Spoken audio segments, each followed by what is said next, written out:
gentlemen, the time is now 7 p.m.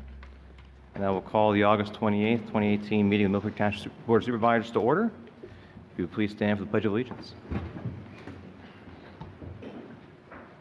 I pledge allegiance to the flag of the United States of America and to the republic for which it stands, one nation, under God, indivisible, with liberty and justice for all.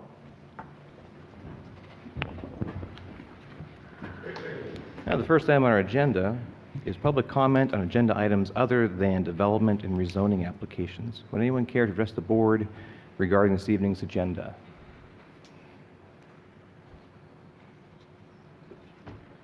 Hearing none, move on to our next item, a public hearing on the proposed Embrace Millcreek Comprehensive Plan. I'll turn this over to our Director of Planning and Development, Mr. Matthew Waldinger.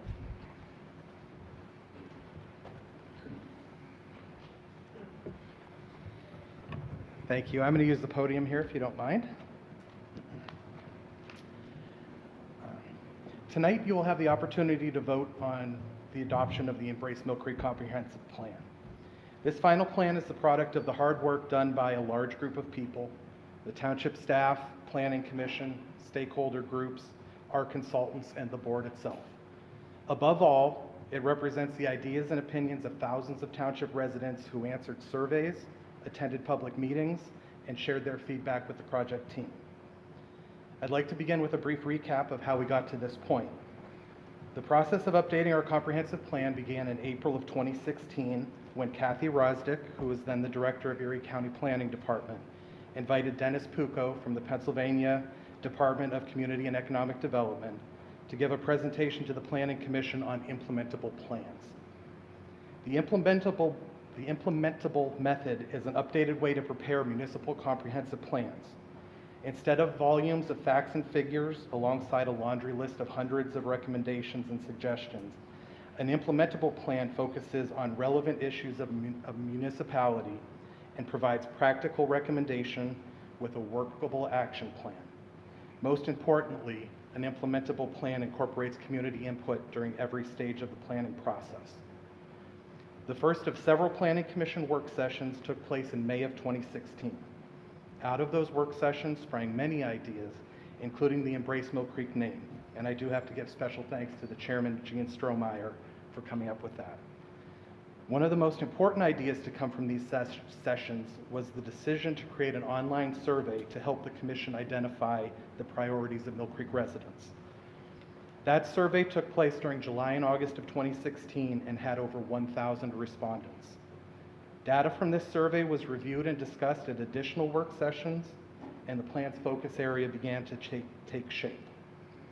In early 2017, a request for proposals netted 13 firms that were interested in preparing the plan. Following a long and not always easy process, the township ultimately decided to hire CZB LLC from Alexandria, Virginia, to prepare the plan. A round of 4 neighborhood meetings was held in each corner of the township in July of 2017 to identify what people like about their neighborhoods and what they wish could be improved. It was from these meetings that the infrastructure focus area was born, to address the many concerns that people had about the conditions of the roads and the storm sewers in their neighborhoods. From these meetings, residents from all corners of the township also identified Peninsula Drive and West 8th Street as the 2 priority corridors that the township should focus on.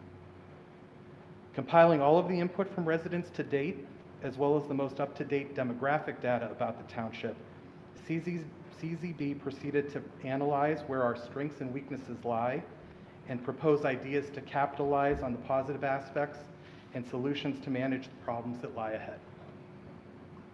These issues and the costs associated with tackling them were the focus of another round of public meetings in January of this year. CZB incorporated the public's reactions and suggestions into a public draft of Embrace Millcreek's implementation plan. This public draft was presented at a meeting on May 24th, and the comments from that first version shaped the final draft, which was the subject of a public meeting of the Planning Commission on July 3rd.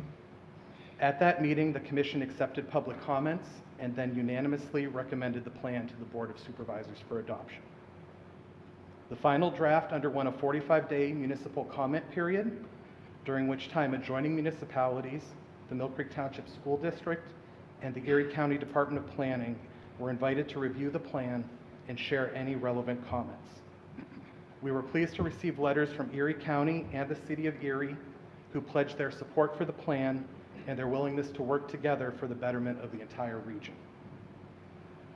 Gentlemen, in front of you is the complete Embrace Millcreek Comprehensive Plan document, which is comprised of the implementation plan, along with an appendix containing all of the data that the municipality's planning code requires for a comprehensive plan. Included in the appendix is a future land use map, charting the areas of the township that are designated to future development, as well as those areas that should be considered for conservation. I do have to make one note regarding the document in front of you. The future land use map that is shown on page 77 is missing an overlay showing FEMA floodplains and areas adjacent to water courses as preservation areas. That overlay is properly represented on the separate map that you have before you and the larger map that is here behind me. CZB's graphic designer will be adding that layer to page 77 and sending an updated version to us tomorrow to correct that oversight. I'd like to conclude by saying thank you to the Planning Commission for all of the hard work that has gone into this document. I'd also like to thank the steering committee, which consists of the commission itself, the Board of Supervisors, and includes Brian McGrath, who continued to serve after his retirement. Thanks goes to all the township staff and Solicitor Mark Shaw, who gave their input and were always eager to offer the department's help in the creation of the plan. Special thanks go out to Matthew Puz, Julie Maggio, and Matt Puda in the Planning and Development Department for all of their hard work. I would also like to acknowledge the contributions of the many township residents and business community members who attended various stakeholder meetings during this process. These people are too numerous to name at this time, but they are recognized inside the front cover of the plan. Finally, I'd like to give my sincere thanks to the Erie County Department of Planning, who provide invaluable knowledge and advice on the entire process, from the very beginning stages to today and beyond. Kathy Rosdick during her tenure as director, Amy Murdoch, the current director, John McGrainer, who was the Erie County liaison to the steering committee, and the entire county planning staff have been nothing but supportive and there to help wherever they could. So now I would like to proudly present the community's vision for the future of Millcreek. Thank you, Mr. Waldinger. Thank you. With that, we'll open the public hearing. Would anyone in attendance care to address the board regarding the comprehensive plan? If you please step up to the podium, state your name and address, and please also sign in for the public record. Thank you.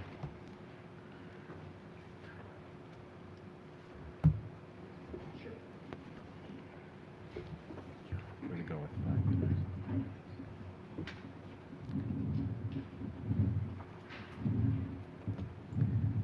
And as with all public comments, if you could please limit your comments to 5 minutes for the interest of other residents, we'd appreciate that. Certainly. Robin Crago, 4402 Westminster Boulevard. Thank you for the opportunity to speak this evening. We thank you for pursuing the development of the comprehensive plan. We also appreciate having been included in the meetings for Embrace Millcreek to discuss the West 8th Street Marketplace, which is the corridor to the peninsula, our most valued natural asset. We are at a crossroads, and as the city of Erie prepares for change, we're preparing as well. Our population is changing. People are desirous of spending time and money in areas that are aesthetically pleasing and help to create positive experiences. We look forward to making intelligent investments in our township and how those investments will affect the future. The decisions made now are for our children and our grandchildren, for businesses, for commerce. Positive changes create energy and growth. Intelligent investments will also affect property tax revenue. An increase in that revenue due to building and property improvements will provide the ability to address the needs of our 53,000 plus residents. The West 8th Street corridor can encourage growth to the $14 million that Millcreek receives at this time from our property taxes. My father-in-law, Les Crago, started his business in 1950 on 12th Street and then moved to the Colony Plaza in 1954. The business is 68 years old this summer. He adhered to this rule. When trying new ideas and making new investments, he would say, "What's 100% of nothing?" And the answer is nothing. Without investing in the development of our township, it would produce 100% of nothing. Change and investment can be hard. Change and investments in our community never please everyone, but new ideas and investment will be the very thing that is the best choice for Millcreek. We look forward to watching and participating as Embrace Millcreek unfolds to create a vibrant and exciting future for our community. Thank you. Thank you, Ms. Crago.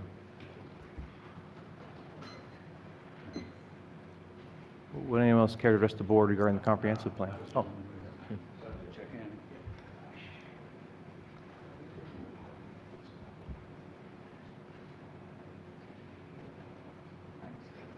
Hi, I'm Elmer Kiesel, owner of Joe Root's Grill.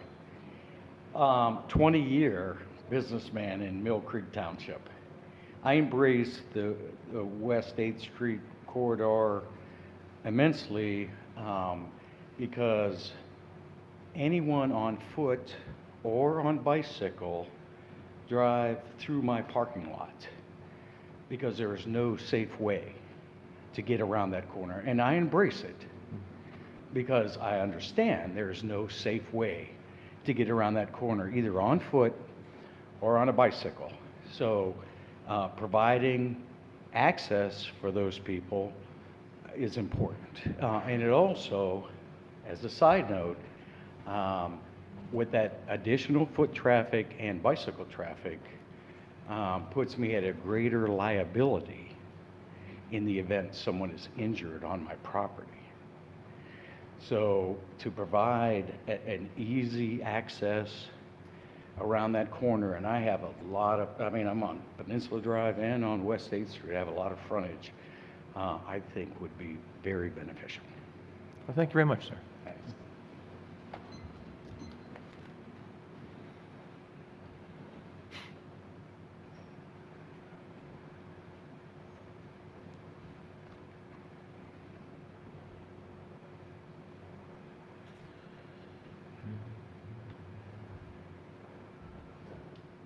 My name is Chip Reel. My office is at 2580 West 8th Street, and I just want to briefly give my support for the whole Embrace Millcreek plan, in particular for the planning that relates to the 8th Street corridor and the peninsula. We've got the peninsula, which is just an incredible natural resource. We've got the bayfront. Between them, we've got a beautiful area on 8th Street that connects the two together, and to improve that area and make it more accessible to bikers and to walkers, and to make it more beautiful, to add some trees, maybe get rid of some phone poles, would be very nice. So I want to give my support for it. Thank you. Thank you, Mr. Reel.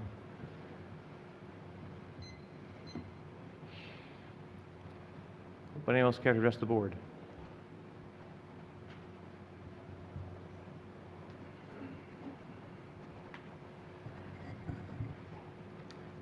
Good evening. My name is Kathy Rosdick, 4810 Walker Boulevard. I'm also the planning director for the city of Erie, and was involved early on in Embrace Millcreek. I wanted to take this opportunity to commend everyone on their hard work.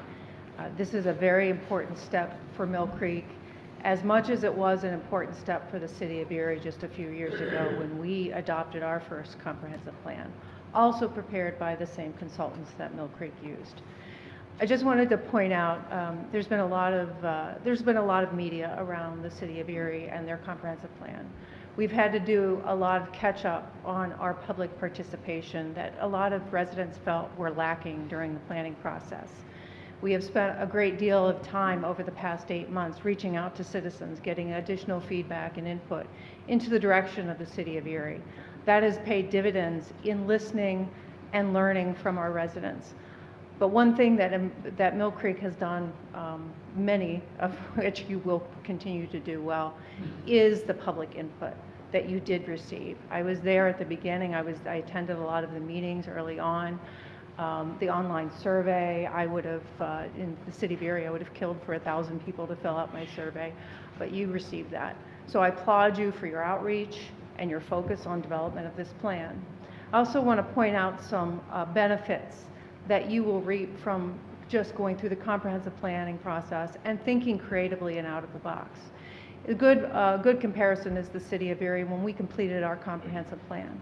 In the past 2 years since we adopted the plan, the city has received additional funding beyond our general funds in excess of almost $69 million just from the recommendations of our plan. That includes the development of the Erie Downtown Development Corporation, which is a private sector development corporation who's investing in the downtown. That idea came from the comprehensive plan and has been funded to date of almost $30 million that's going to be directly invested in the downtown. In addition to that, PennDOT earmarked $30 million towards the Bayfront Parkway Iconic Connection Study. That recommendation came directly from our comprehensive plan.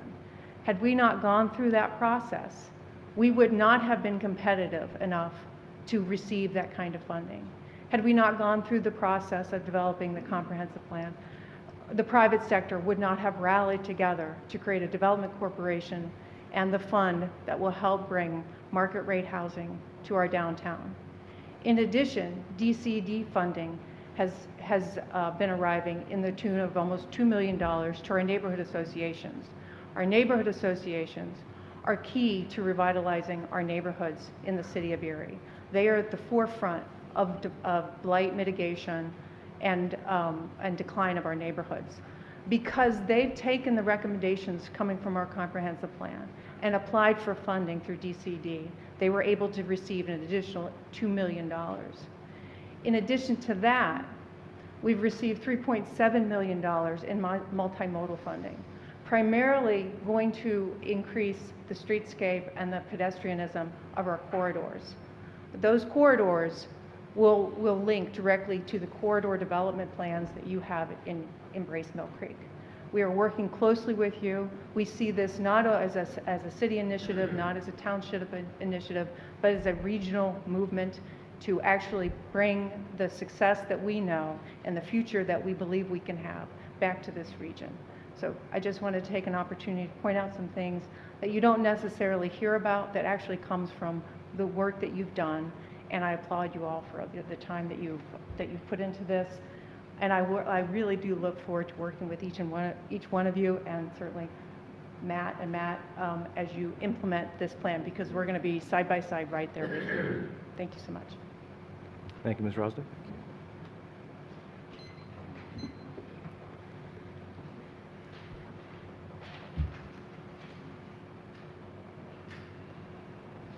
Would anyone else care to address the board regarding the comprehensive plan?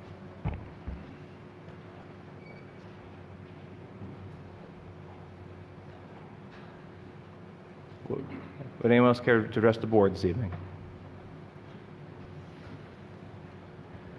With that, we'll close the public hearing. I also want to make a note. We did receive, I believe, was it 19 or 20 public comments via the website, Mr. Waldinger? You mean the publicly submitted?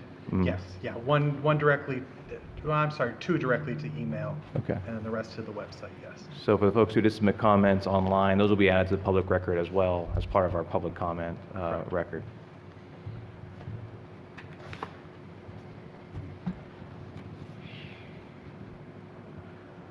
With that, we will move on to the next item on our agenda, which will be Resolution 2018-R35, a resolution pursuant to Section 302C of the Pennsylvania Municipalities Planning Code to adopt the 2018 Millcreek Township Comprehensive Plan, including all of its component parts.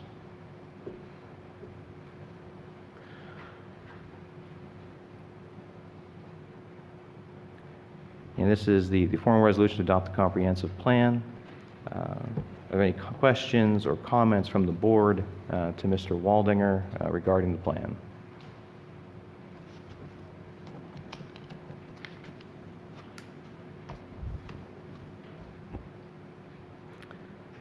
All right, with that, is there a motion to approve Resolution 2018-R35?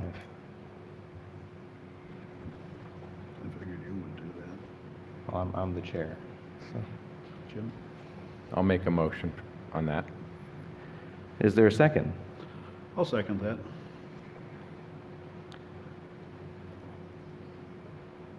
All right, with that, I will call for the vote. Mr. Groh? Vote yes. Mr. Bach? Yes. And I vote yes. So we have a comprehensive plan, gentlemen.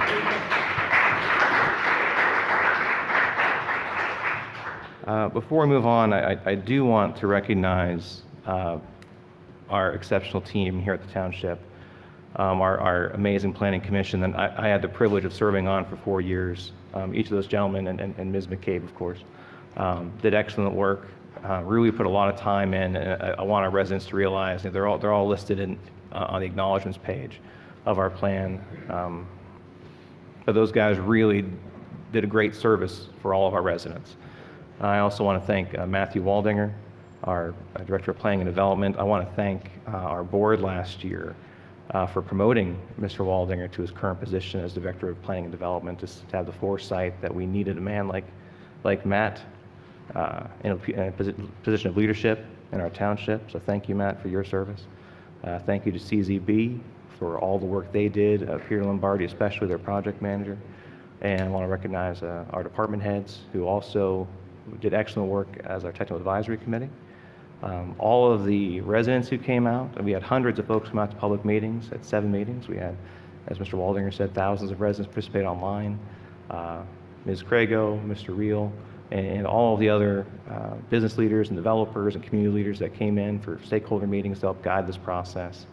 It really was an exceptional effort. And of course, thank you to my former colleagues at the County Planning Department, as Mr. Waldinger mentioned, Ms. Rosdick, Ms. Murdoch, Mike Baker, who did our design work. Really an exceptional team effort from really our team here at the township, the county planning team, the board, our planning commission, and especially our residents who came out. So thank you to everybody. Any other comments from the board before we move on? No, I'd echo what you said. Just, I haven't been involved in this process nearly as long as the other guys, but from what I've observed, just the dedication has been unbelievable. And Matt Waldinger in particular, and Matt Puz, and everyone you named just did a great job. So I've kind of been watching more from the outside in. I came in kind of late to the game, but happy to be a part of it now. Just got a couple of things I'd like to add to that. Excuse me a second there. Can you hear me okay there now? Okay. Just a couple of things there, and it's exciting to see what's happening down on the 8th Street area there along Peninsula Drive. Also, these are things that have been going on for a while here now. If you recall, on Peninsula Drive, the old Peninsula Motel is history. That's happened like in the last 3 years. The El Patio Motel and all of its late notoriety is gone. The gas station over by the Perkins restaurant is gone. We see the nice remodel of the Colony Plaza restaurant. That's really nice. West Erie Plaza, and I'm going to sound like an old timer for a second, but I'm not, but the West Erie Plaza, I can recall when that was the place to be. This was before the Millcreek Mall was built. And it was always 100% occupancy, and it was a great place for businesses. And then, of course, when the mall opened, everything started going up that direction, and slowly the mall, or the West Erie Plaza, started to decline, and they took on a different owner who really didn't care. I got to hand it to these 2 young guys, Chris Conrad and Chris Green, that man, they got a stomach and a spine that many of us wouldn't have to take on a property like that. That really probably could have had a date with a wrecking ball. Nice to see the work going on there. And of course, kudos go out to Chip Reel and the Reel family that has owned the Colony Plaza for all this time and kept it as charming as it has been. And it is truly something of value for our, for Millcreek, for the Erie community. You've been very successful at it, and you've been very select on which stores locate in there. We won't see any discount stores, or I'm not going to mention any names of any type of stores that sell things for less than a certain increment of money, okay? But it's nice because of things like that, and keep up the great work on that there. Of course, as I said, we've been working on this for a while. My only concern is where are we going to get the money to do the work over there? There is quite a bit. It is an overwhelming task to move those power lines. I will tell you that. And there's going to be a challenge with that. Road construction, underground utilities.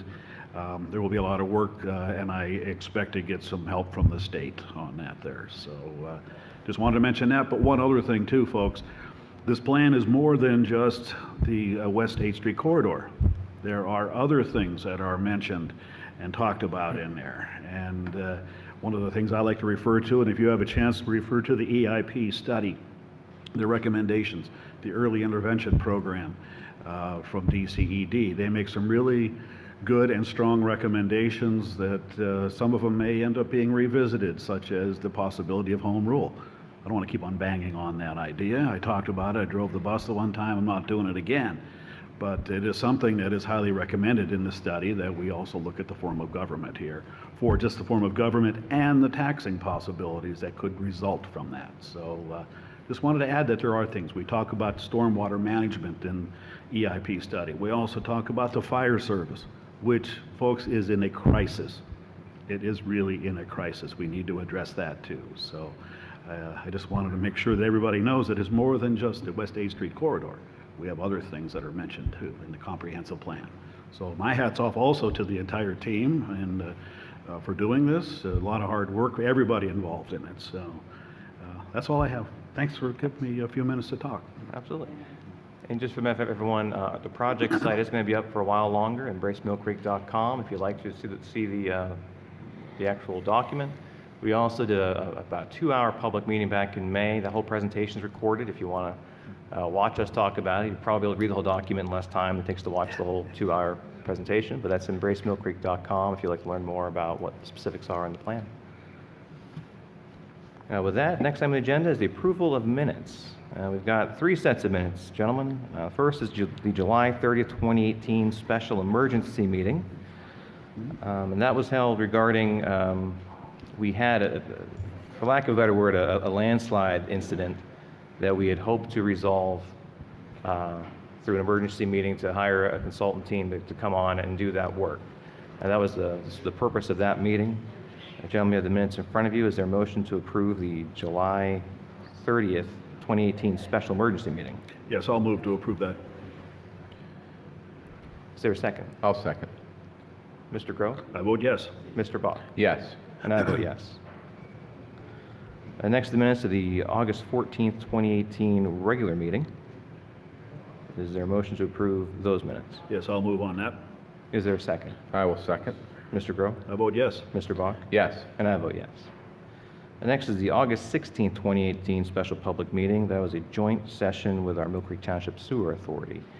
Is there a motion to approve the minutes of the special public meeting? Yes, I'll move to approve that. Is there a second? I'll second. Mr. Grove? I vote yes. And Mr. Bach? Yes. And I vote yes. Next item is the approval of bills. Is there a motion to pay the bills? Yeah, I think we should pay some bills. I'll move. Is there a second? I agree, and I'll second. Okay. I'm sure the economy thanks us. Yes. Mr. Grove? I vote yes. Mr. Bach? Yes. And I vote yes. Next, we have bids and quotations. The first is paving machine rental agreement, which will be retroactive from the Department of Public Works. Mr. Snyder. Good evening, gentlemen. As you know, a couple of weeks ago, our paving machine broke down.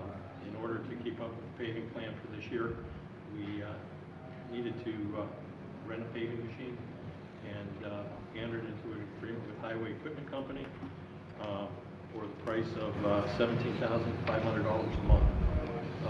We're hoping that ours will be repaired within that 30-day time period, but I would recommend approval of this rental agreement for the paving machine. Mr. Snyder, I'm assuming the expenses come out of our bid savings for our different various paving contracts? Yes. Any other questions and comments from the board? Mr. Snyder, is this a month-to-month rental, or just as long as we need it, or what's? It's month to month, but Month. they know that we may need it for longer than a month if our parts don't come in. Okay. Thanks. Mr. Snyder, what type of notice is needed to terminate? You have to give them a certain advance notice ahead of time? No, Okay. whenever we're done, we're done. Okay.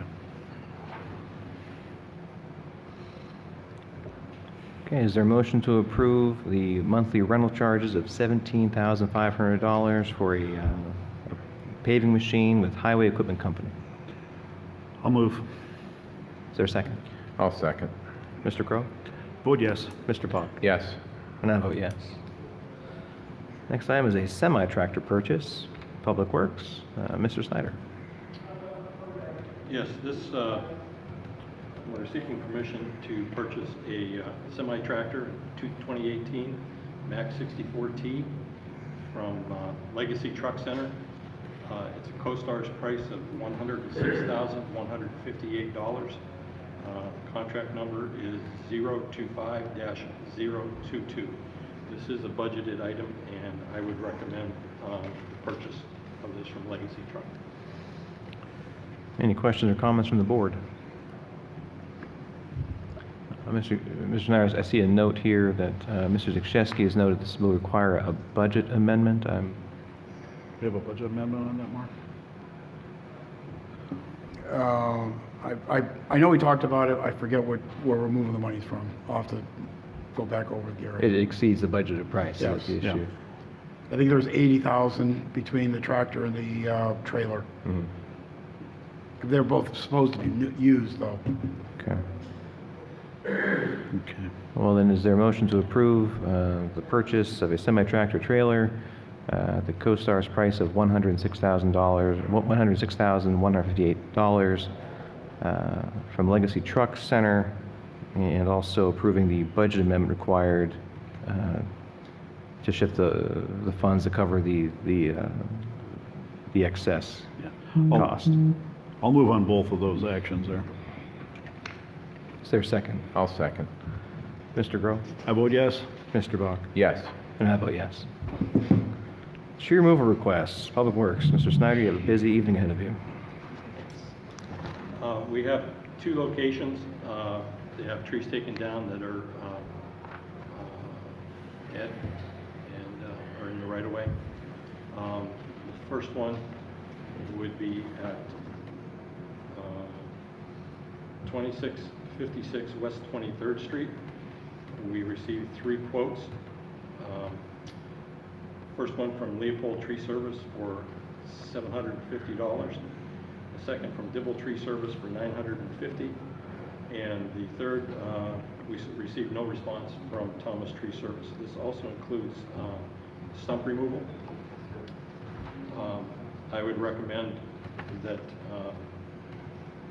we enter into a contract with Leopold Tree Service for the removal of that tree on 23rd Street for $750.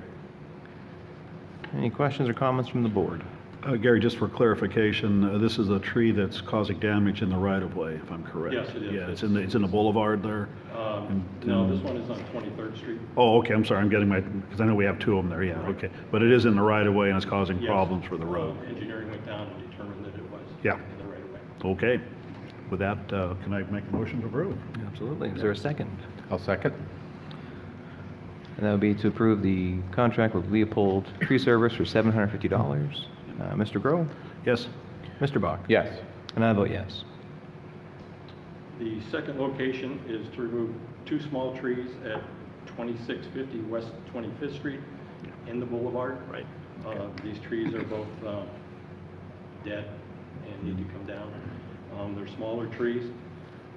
There again, we sought quotes. We got one from Leopold Tree Service for $200, one from Dibble Tree Service for $550, and we received no response from Thomas Tree Service.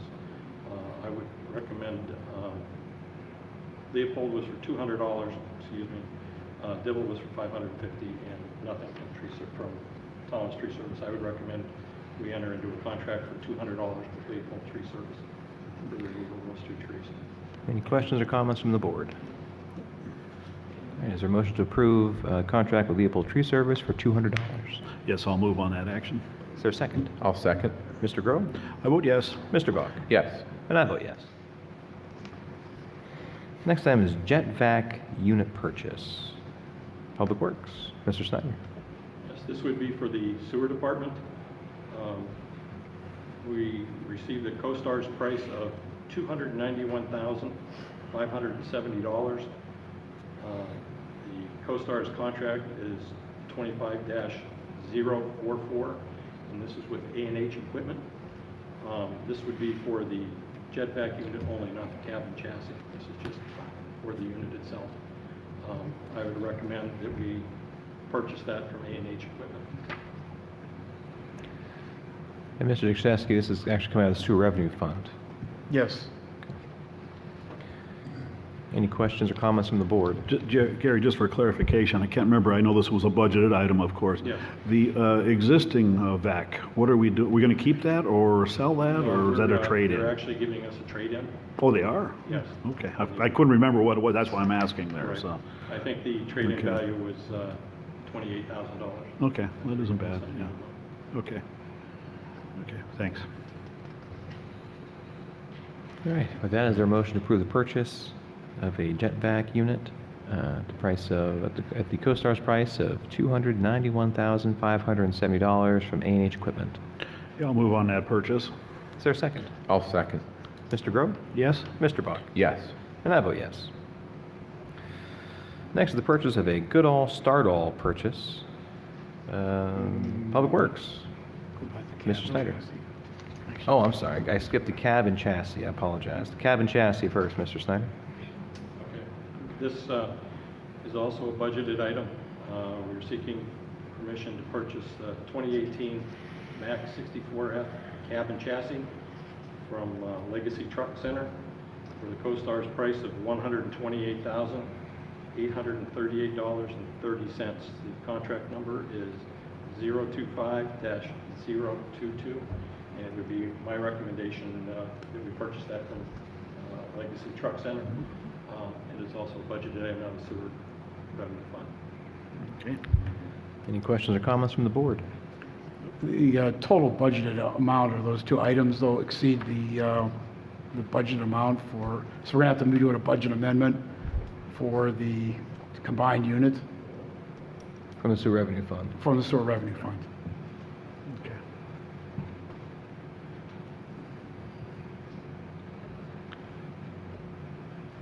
Mr. Duchesky, is that going to come out of a line item or from reserves? I believe it's going to have to come from reserves. Okay. Is there a motion to approve the purchase of the cab and chassis at the CoStar's price of $128,838 from Legacy Truck Center and the corresponding amendment to the sewer revenue fund budget to allocate additional funds from reserves? Okay. I'll move to approve both the purchase and the action for the budget amendment. Is there a second? I'll second. Mr. Groh? I vote yes. Mr. Bach? Yes. And I vote yes.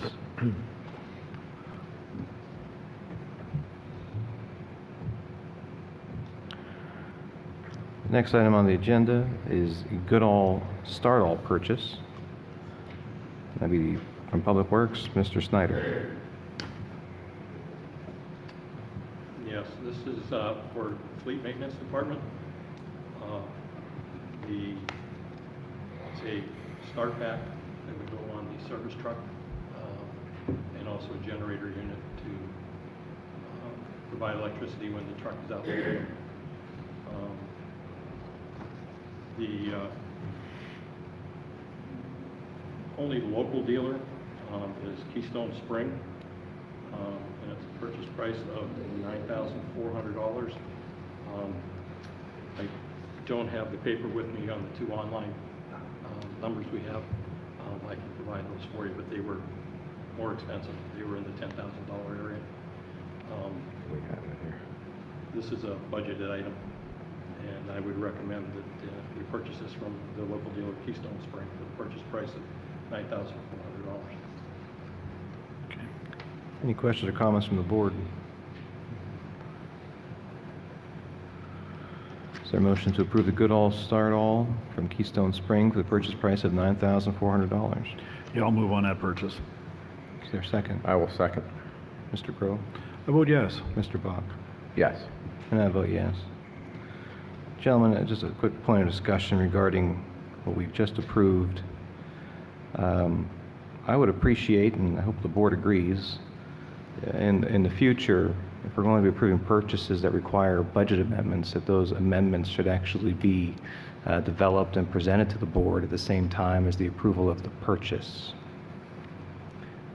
For the sake of transparency, I understand we have healthy reserves.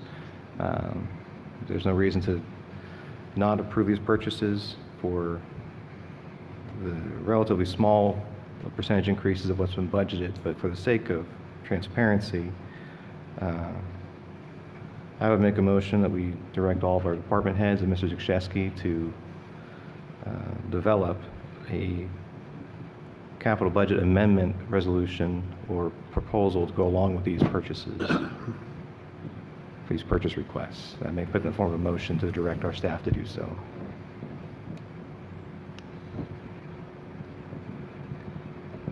And there's no second, I assume? Okay. I will say this. I would like to have further discussion when we have our executive sessions in regards to this matter right here. I think it may be difficult for our department heads to know every last item that's going to be purchased and the purchase cost and what process it needs. So yes, to save trouble in advance, it would probably be good for any of our department heads to consult with the treasurer and say, and ask the question, how much money is in my budget in this line item? And then, you know, if there's money needs to be transferred, then come up with that resolution at that time and have it accompanying. That might be a way of doing it. I think that's probably what you're talking about, John. Am I correct? That's exactly what I'm talking about. Okay. I'd like to have a little more discussion about that when we have our executive session. I'm not against it. No. I just want to have more discussion about it. So that's all I'm asking. All right. Well, Okay, I'm with you on it. Don't get me wrong, John. I'm with you. well, just for clarity's sake. I know what you're It's going to saying. be the last yes vote from me. Well, without okay, a I capital understand. budget amendment Okay. from our And like I purchase said, requests. you'll get my second when we bring it up again. Okay? Next item, Cherry Street Milling and Paving Project bid results from Planning and Development. Mr. Waldinger. Thank you. PennDOT had federal aid route funds available through the Transportation Improvement Project program for 2018.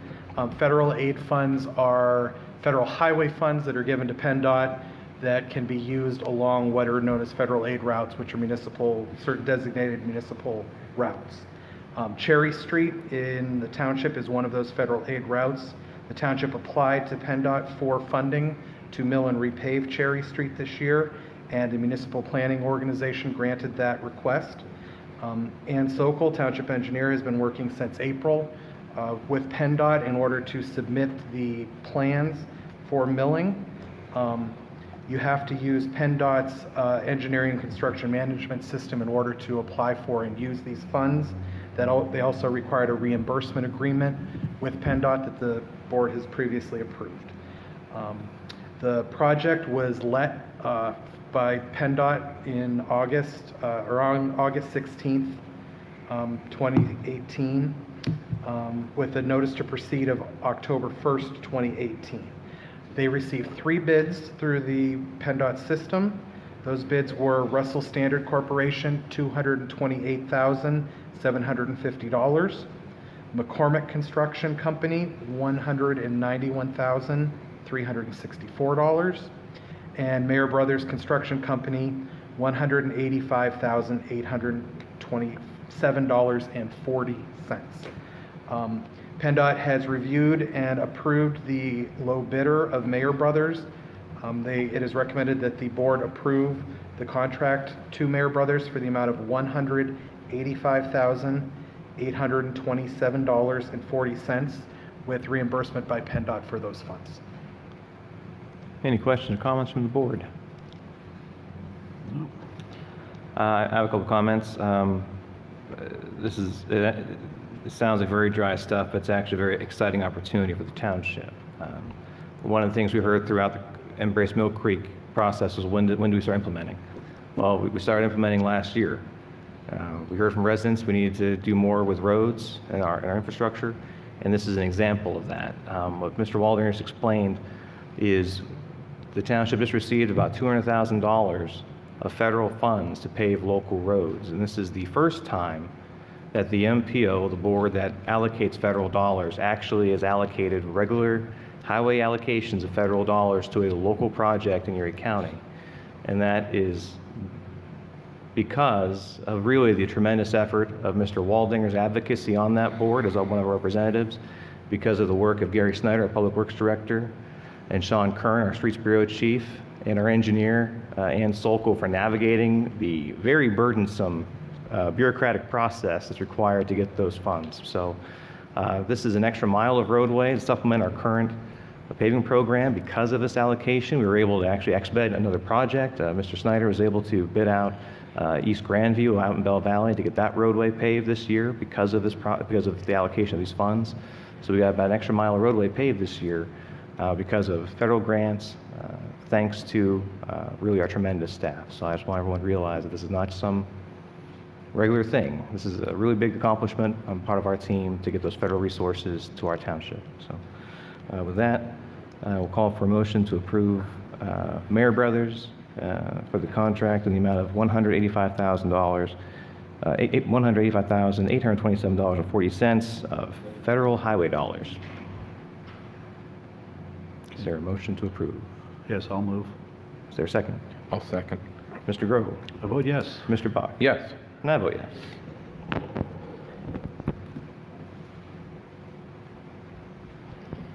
Next is the approval of the sale of a 1998 International truck to the City of Erie. Mr. Snyder, we're back to you.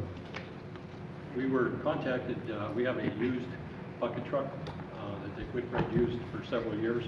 It's a 1998 International that was scheduled to go to auction. By happen chance, the city happened to be out this way and noticed it and inquired about what we were going to do with it. And with the work of our Bureau Chief, Joe Yatzer, he came up with a price of $6,500, which the City Assistant Public Works Director, Charles Zeiss, thought was a good price. So they have a letter of intent that the City Council will be voting on September 5th. What I would like to do is get our approval contingent on the city approving that and selling that truck to the City of Erie. Thank you, Mr. Snyder. Any questions or comments from the board? Nope. Good work. Mr. Shaw, as far as the wording of that motion, should it be contingent? Should it be? I think that you would make the motion, I guess contingent, you could use contingent on the approval of the city to purchase it. Okay. Is there a motion to approve the sale of the 1998 International truck to the City of Erie contingent on the approval of City Council? Yes, I'll move on that action. Is there a second? I'll second. Mr. Grove? Yes? Mr. Bach? Yes. And I vote yes. Next item is the Martin Tan subdivision, minor subdivision plan. A minor subdivision to create two parcels, parcel 1 being 2.198 acres and parcel 2 being 2.153 acres, located along the east side of Schultz Road and adjacent to the Millcreek Summit Township municipal border, south of Hunter Willis Road. Mr. Waldinger. Thank you. At their regular meeting of August 7th, 2018, the Millcreek Township Planning Commission recommended approval of the subdivision with the following.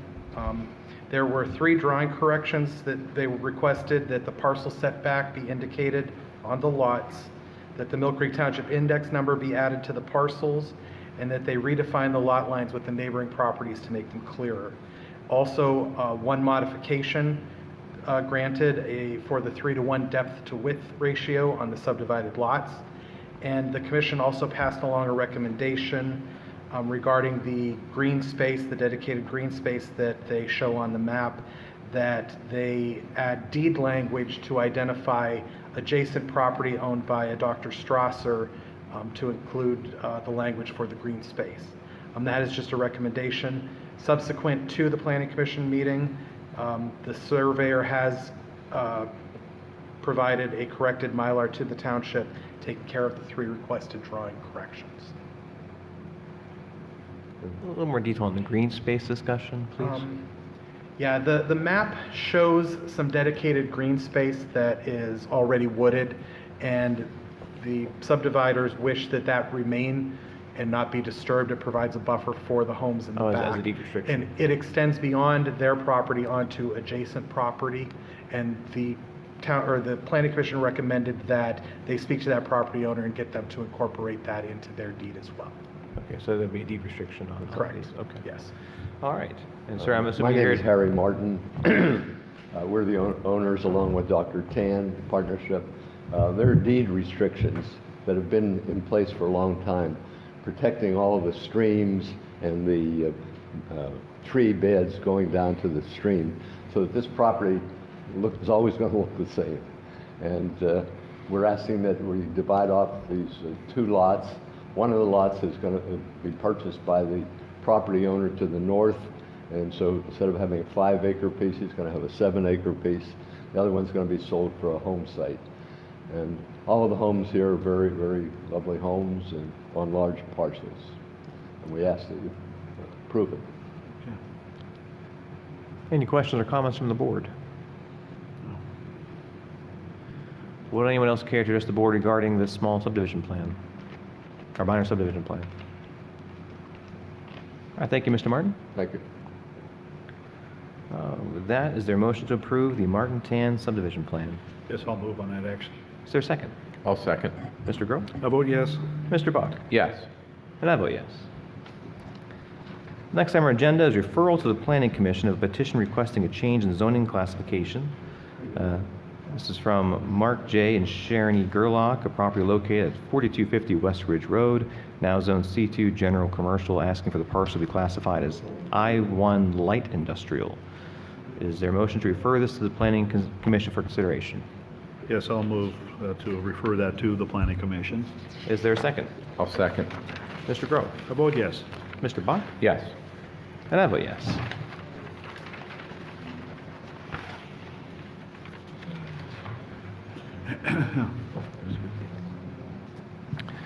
Next item on our agenda is Resolution 2018-R36, a resolution pursuant to Resolution 2015-R20 and the Municipal Records Manual to approve proposed disposition of certain township records. This is a routine item on our agenda to allow disposition of records once they've achieved their maturity date. The records today would be to approve MPD dash cam videos to be deleted between the dates of August 29th, 2018 and September 11th, 2018 upon reaching the maturity of their retention period. Any questions or comments from the board? It's just our typical thing that we do, I think, every month. So. All right. Is there a motion to approve Resolution 2018-R36? Yes, I'll move on that resolution. Is there a second? I'll second. Mr. Groh? Vote yes. Mr. Bach? Yes. And I vote yes.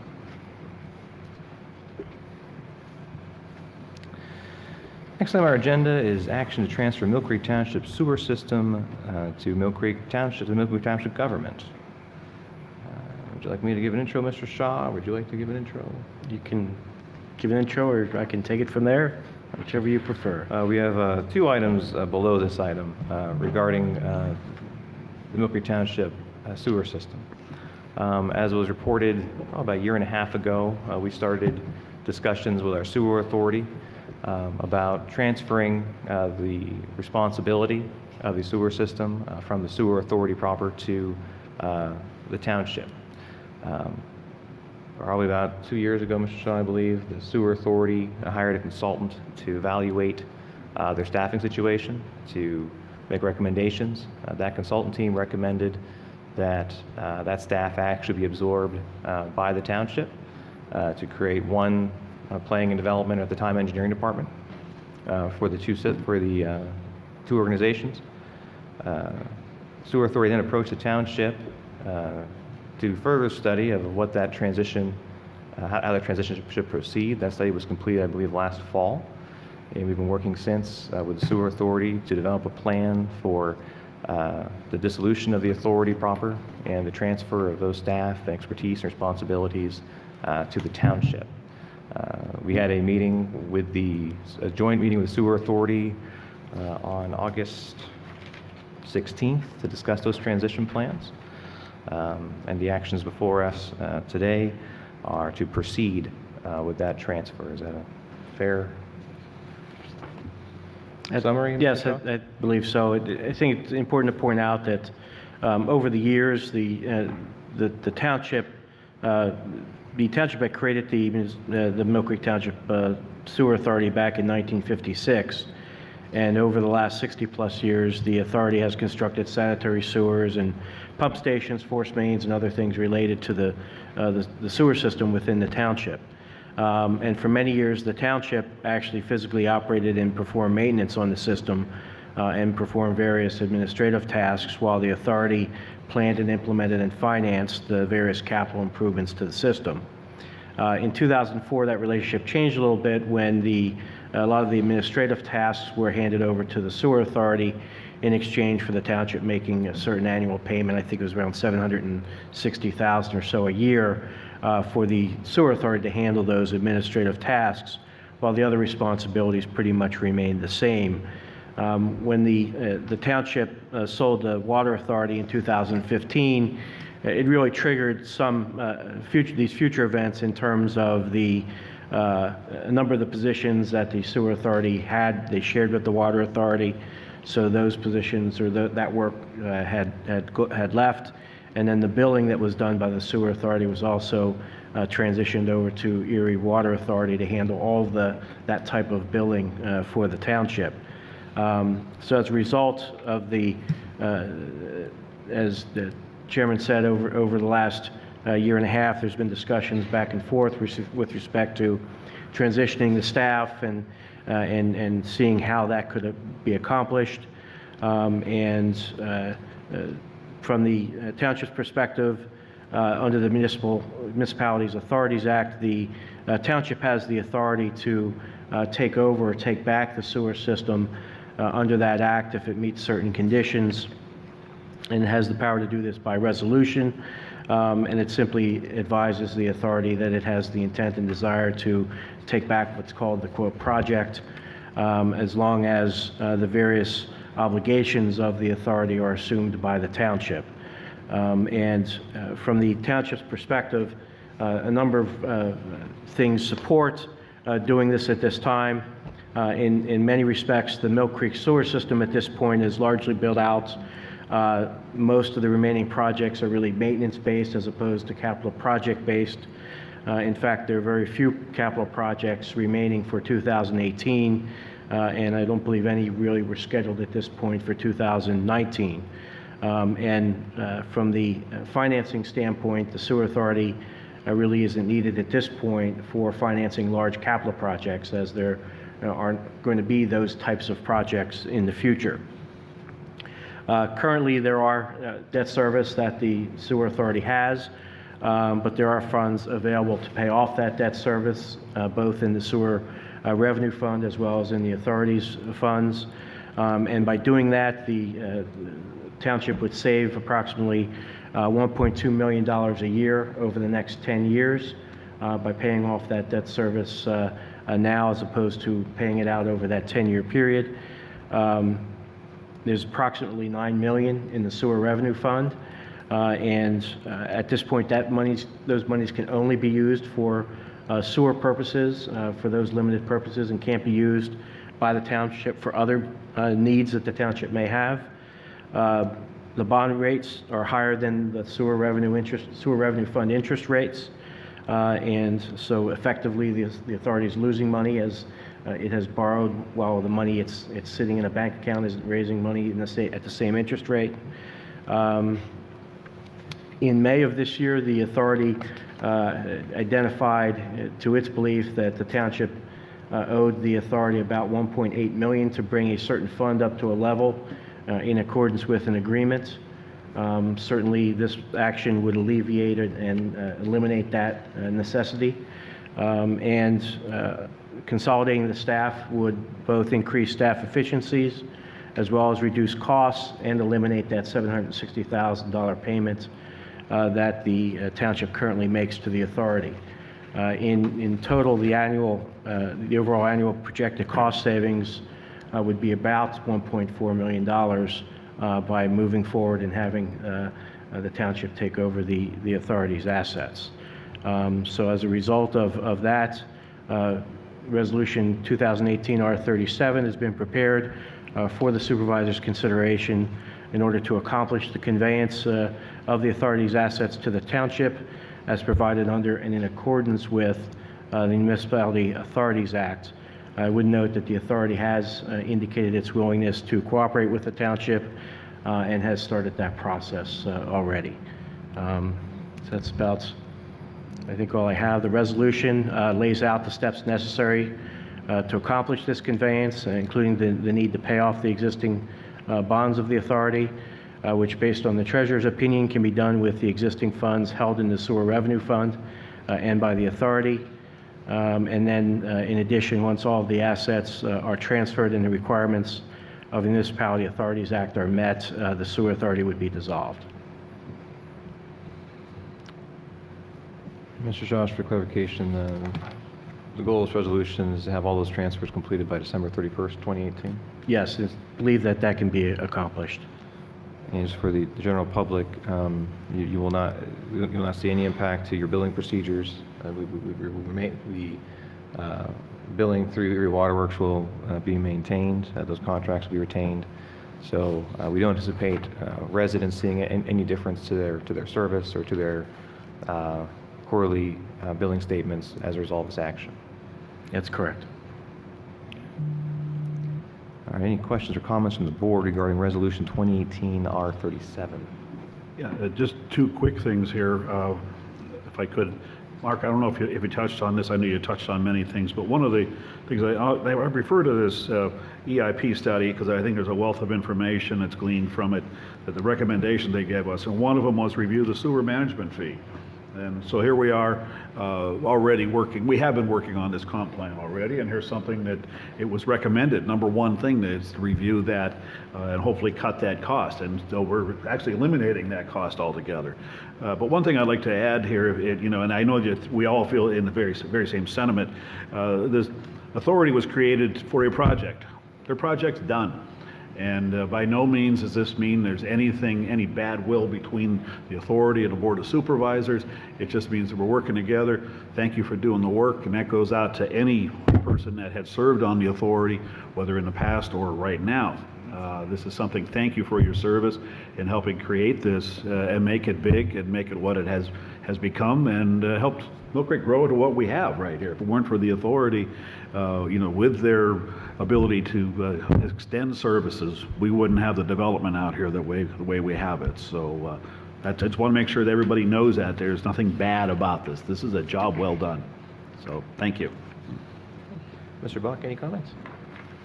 Yeah, I'm looking forward to the transition with the 3 employees moving over into the township. I think they're going to be a tremendous asset to us, and I think it's definitely a win, definitely for the township, getting those employees on board, and timing is right for this. All right.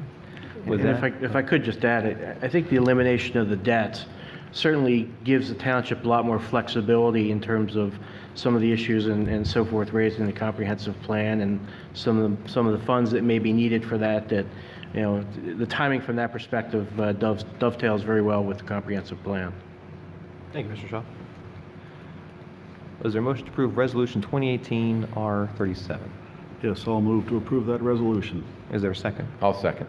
Mr. Groh? I vote yes. Mr. Bach? Yes. And I vote yes. The next kind of sub-item under item 12 is the appointment to the Millcreek Township Sewer Authority. As part of the transition, we will be bringing all the authority staff, which is currently 3 individuals, into the township to work in our planning and development department. Also, as was previously mentioned, all of the current daily maintenance and operations system is done by the township's public works department. So as part of easing this transition, we do have 2 vacancies on that board currently. Gentlemen, I'd like to make a motion to appoint our planning and development director, Mr. Matthew Waldinger, and our public works director, Mr. Gary Snyder, to the sewer authority to help that transition. I believe it makes sense for these 2 gentlemen who will ultimately be in charge of running the system once the transition is completed, to serve on the board for the next several months to ease with the transition, to become more familiar with the policies and procedures of that organization, and also to assist with developing the new job descriptions and roles for the existing authority staff. So I make a motion to appoint Matthew Waldinger and Gary Snyder to the Millcreek Township Sewer Authority. Okay, I'll second that. Any discussion, questions, or comments? One for me. All right. Mr. Groh? I vote yes. Mr. Buck? Yes. And I vote yes. Congratulations, Mr. Snyder and Mr. Waldinger. You are now authority members.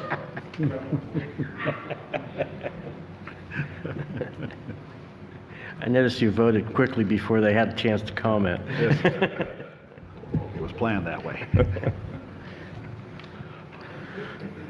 All right, next item on our agenda is a parking lot use agreement between Stephen C. Lewis, DBA, is that accurate? It's DBA? Yeah, doing business as Steve Lewis. Doing business as, apologies, Steve Lewis Contracting Incorporated, 3603 West 12th Street, and Thomas E. Torella and Linda J. Torella at Plaza 12, 3545 West 12th Street. And gentlemen, I believe Mr. Waldinger or Mr. Shaw or Mr. Puz have some comments regarding this parking lot use agreement.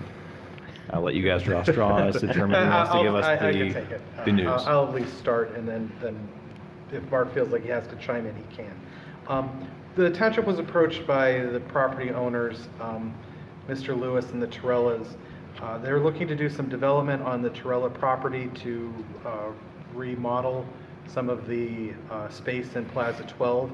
And in order to do that, I'm sorry, this is at the corner of 12th and Linden Drive. In order to do those renovations, they have to meet a required number of parking spaces, which they do not in the current site. So they've come to an agreement between the Torellas and Mr. Lewis to share the parking on Mr. Lewis's property across the street in order to meet the demands of the parking if it were to exceed the on-site parking available on the Torella property. In researching this, it is listed in the zoning code that the supervisors can approve parking spaces for a development, but in doing some additional research and research of the municipality's planning code, it has been discovered that in order for the supervisors to render a decision on this, it has to be a conditional use, basically. It has to go through the conditional use process, and that requires a presentation to the Planning Commission prior to the board taking action on this. So it's the recommendation of the Planning and Development Department that the board refer this matter to the Planning Commission as a conditional use so that they can then refer it back to the supervisors for their vote and follow the municipal planning code requirements. Additional comments, Mr. Sure. This really came up as I was looking at Mr. Puz's recommendations and his concerns about the language, and we began looking at it in a little bit more depth. And the language in the zoning ordinance just simply says, as approved by the Board of Supervisors. It makes no reference to the Planning Commission or any other entity. The problem is that under the MPC, Board of Supervisor decisions within a zoning ordinance are treated as conditional use decisions, and those must first go before the Planning Commission before they can get to the Board of Supervisors. Although there's no specific reference in here, there is case law that recognizes that when that is the language being used, going to the Planning Commission first and then coming to the Board of Supervisors is an appropriate method to use under that zoning provision. So although our code itself doesn't say it, the municipal planning code does have that provision in it. And when you're trying to read the two ordinances together, you try to read them in a fashion that make them consistent with each other. And this would not be the only way to do that, is to incorporate, essentially, by it being within the municipal planning code, that provision that it first must go to the Planning Commission. Mr. Waldinger, have we missed a deadline for getting on the next Planning Commission agenda? The September Planning Commission meeting is next Tuesday. So yes, you're still within the deadline to make the October Planning Commission. Do we have any means of getting us on the September agenda?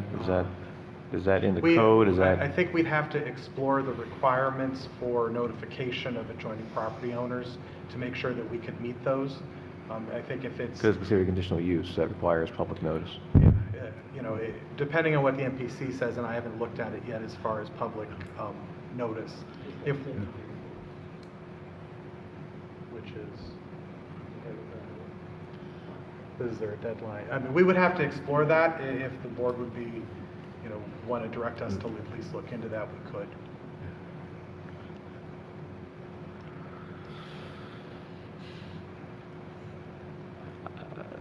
Any questions or comments from the,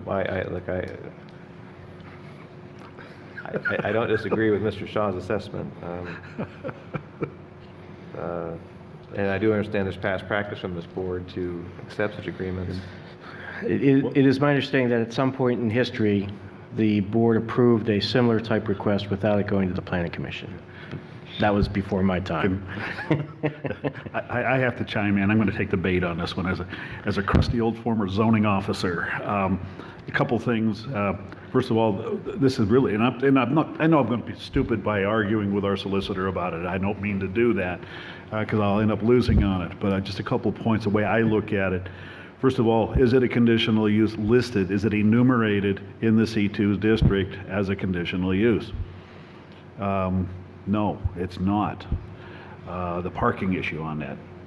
Secondly, are we over-interpreting? Remember, there's a provision in the municipality's planning code regarding further extension of interpretations. In other words, creating more regulation than needs to be of what the ordinance is being interpreted as. So, but I still think that we need to talk about this matter, and I'll agree, if we have to send it to the Planning Commission, by gosh, let's do it. But we have some language here in this provision here that we need to get this thing tweaked and get it correct, which I think we will do in our new zoning ordinance as it's being developed. So I'm not going to lose any sleep over it. I don't think that the developer or the other property owner, Mr. Lewis, will have any problem with it. So I don't think, but I know that when they had mentioned it, they used that as an example at other business, the same thing. So just throwing that out there. There's always that old saying they like to say, you get 10 zoning officers in a room to discuss one particular matter, you'll get 11 opinions on it. And I think this is one of them right here. So put a little lighthearted spin on it there, folks. So, send it to the Planning Commission. Do you need a motion for that, John?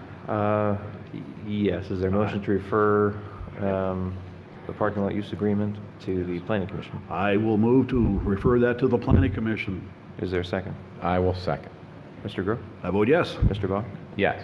And I vote yes. And I don't know if we actually need to motion this, but I would ask for a motion to direct Mr. Waldinger, Mr. Puz, if there's any administrative discretion within our zoning code or within the MPC to allow this to be before the Planning Commission on September 7th. I think the board would appreciate if that could be accommodated for Mr. Lewis. Is there a motion to accept that if we do have discretion on the deadlines? Yes, I'll make that motion. Is there a second? I'll second. Mr. Grove? Yes. Mr. Bach? Yes. And I vote yes. I'm sorry, do you want to take public comment on that? Oh, I'm sorry. I apologize. Is there any public comment on that motion? Apologies. We're trying to pull a fast one up here. It's getting late. Next to the agenda. Yes. Sidewalk deferral agreement, 334 Arbuckle Road, Craig and Melissa Gustafson? Mr. Waldinger. Thank you. Yes, the Gustafsons have requested sidewalk deferral for their property at 334 Arbuckle Road, which is on the north side of Arbuckle to the east of Old French Road. There are no sidewalks currently anywhere in that area. There are no sidewalks that were installed at the reserve at Hidden Springs, which this is close to. So we would recommend that the sidewalk deferral agreement be approved at this time. And again, I always like to remind the board that the deferral just means that the sidewalk responsibility for construction still stays with the property owner. You're just deferring the construction requirement until a future time when adjacent properties build or we are required to put sidewalks in. Any questions or comments from the board? No, it's typical that we have.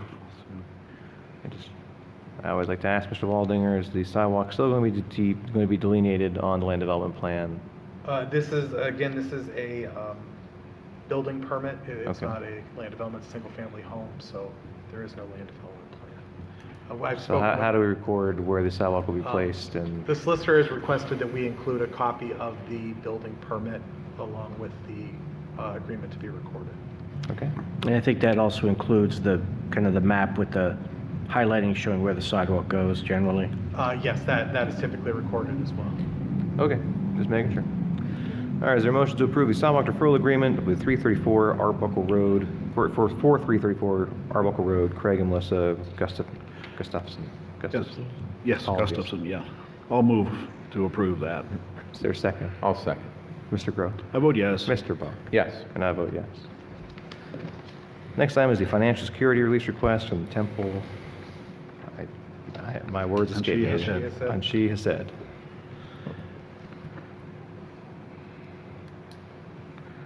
Mr. Waldinger. Thank you. Yes, the temple has requested release of their financial security.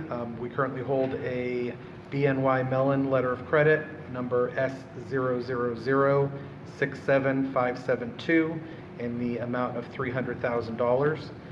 They've requested release as they've completed all requirements. Township Engineer Ann Sokol has submitted a certificate in writing that everything is complete, and we recommend that you release that letter of credit for the temple. Any questions or comments from the board? None for me. Is there a motion to approve the financial security release? Yes, I'll move to approve that release. Is there a second? I'll second. Mr. Grove? I vote yes. Mr. Bach? Yes. And I vote yes. Next item is communications. Treasury Communications Erie Bank account closure request. Mr. Zagszewski. Yes, the Wegmans real estate tax protest has been settled, and as a matter of fact, the back taxes have been paid out. We initially put the funds on dispute in a separate Erie Bank account until the dispute was resolved, and seeing that it's now resolved, we can liquidate this account and move those funds back into the general checking account with your approval. Any questions or comments from the board? No. From the solicitor? No. Is there a motion to approve the Erie Bank account closure request? Yes, I'll move on that action. Is there a second? I'll second. Mr. Grove? I vote yes. Mr. Bach? Yes. And I vote yes. And next we have training requests. First up is Public Works. Mr. Snyder. I received a request from the Public Works foreman, Mark Wells, for two folks and himself to go to Warren, PA. This would be retroactive, it was today, for continuing education hours towards their operator's license for the sewer department. The cost of the township was $285 total for the three of them, plus their wages and a vehicle to go to the class. It was a one-day class in Warren, PA, and it was sponsored by Pennsylvania Rural Water Association, and I would recommend we allow them to go. You're hanging out with Chief Height, aren't you? Yeah. Yeah, so we do. Yeah. If I could just make a statement for clarification. You just got notice about this on Friday, am I Yes. correct? I know you come to me about it, and I said, yeah, go ahead and do it. So I'd given a verbal okay on it, because they just got the notice. That typically happens. You get last-minute notice, so. Well, we've had discussions about this before, that these my opinion is we shouldn't have to approve every Yeah. training request as long as directors have Oh, yeah. budgeted for those things, but so. I agree. But They're minor. our solicitor tells us we can't do that. That's right. All right, I think it sounds reasonable, Gary. Mr. Grove approved it previously. Mr. Bach, any questions or comments for Gary regarding the continuing education training for Mark Wells? No. All right. Is there a motion to retroactively approve the training request at a total cost of $285? Yes, I'll move on that. Is there a second? I'll second. Mr. Groh? I vote yes. Mr. Bach? Yes. And I vote yes. Next request is from Mr. Groh. Yes, I have a training opportunity coming up. This will be down in Cranberry. And this is an HR and Labor Management Institute. It's in Cranberry, Butler County on September the 20th. The cost, it's an all-day class, is $99 since we are PSATS members. And also, I forgot to put on there that would use township vehicle unless it was being used at that same time. I didn't check to see if anybody else was using it at that same time, so. But that would be including using the township vehicle, so. Is there a cost associated with it, John? or- $99. That we get that special rate because we are PSATS members. Normally, it's $100 and a quarter. All right. So I'd like to put that form of a motion if I could. Is there a motion to approve the $99 request for Mr. Groh to attend the PSATS training on September 20th? I'll make that motion. And I will second. Mr. Groh? I vote yes. Mr. Bach? Yes. And I vote yes. Next is myself. Gentlemen, Erie is hosting the Pennsylvania Planning Association's statewide conference this year. I previously mentioned to the board, I did not attend our PSATS conference or our PELRAS conference with the intention of requesting the board to allow me to attend this three-day conference here in the city of Erie. I believe the dates are October 14th to the 17th, Mr. Waldinger, 16th. Total cost for registration, the course is at $385. I appreciate permission to attend as the liaison to the Planning and Development Department. I think you should. Yep, I'll move. I'll second. Mr. Groh? Yes. Mr. Bach? Yes. And I vote yes. And Mr. Groh, I believe you're attending a day as well, but it's only I'm a for presenter. one course. So Yeah, one course I'll be a I don't think we presenter need to at it, approve yeah. I don't think we need to give you permission to do that. Do I need to do that I don't there? think Yeah, so. okay, I don't think so, but it All right. just, it's an hour and a half class down there, so. All right. Next request is from the Emergency Management and Code Enforcement Department. Mr. Bach? Okay, I have two requests. First one from Matt Exley to attend the Anti-Terrorism Advisory Council Conference in Pittsburgh on October 3rd. Travel by assigned department vehicle. There is no cost or lodging. It's a down and back one-day conference. I'll put that in the form of a motion. Okay, I'll second. Mr. Groh? Yes? Mr. Bach? Yes. And I vote yes. A question. Yes. Is Chief Hyde also going to be sending a representative down to that conference? I have not heard that he is. Yeah, just might be worth bringing to his attention if you'd like to send. Yeah, I can ask Mr. Exley about that, Chief. The second request is also from Matt Exley for Matt, Caleb Dixon, Rich Petron, and Kaylin O'Leary to attend the Keystone Emergency Management Conference. It's at the Blair County Convention Center in Altoona, October 21st, 22nd, and 23rd.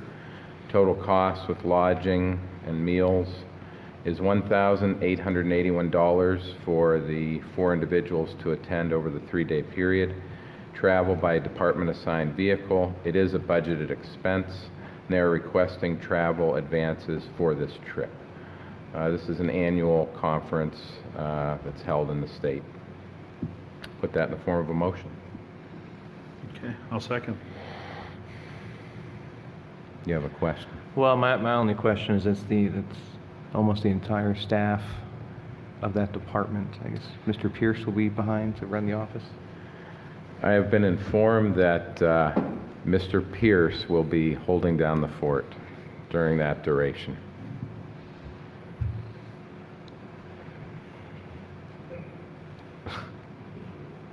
Okay.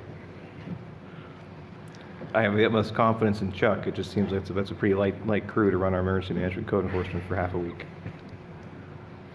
So, there is this motion and a second. Mr. Groh? Yes. Mr. Bach? Yes. I vote yes. Mr. Bach, I would ask maybe you talk to Mr. Exley about perhaps leaving one more member of his team behind. There is the option was discussed to leave Kaylin O'Leary back down here to hold down the fort with Mr. Pierce. As a liaison, I leave it to your discretion to determine. That is definitely an option we will be discussing. All right, thanks. Next item is training request from the Planning and Development Department, Mr. Waldinger. Thank you. I do have a number of requests here this evening. First request is for Robert Donikowski, the engineering inspector, to attend 2 LTAP classes. The first class is a stormwater drainage class, would be November 5th, 2018 from 8 a.m. to 3 p.m. at the Vernon Township Building in Meadville, PA. The second is a stormwater facility operation and maintenance class.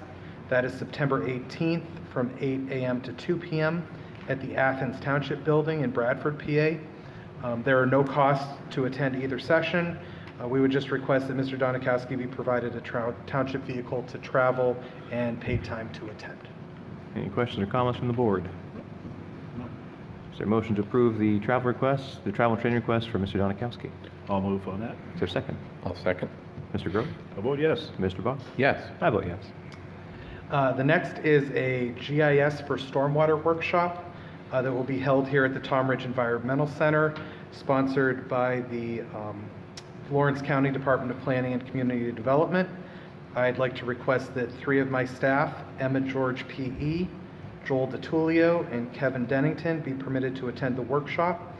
Cost for the workshop, it'll be held at the Tom Ridge Environmental Center Thursday, September 27th from 8:30 until noon. Cost for the workshop is $10 per person, so that's a total cost of $30. I'd like to request that they be permitted to attend.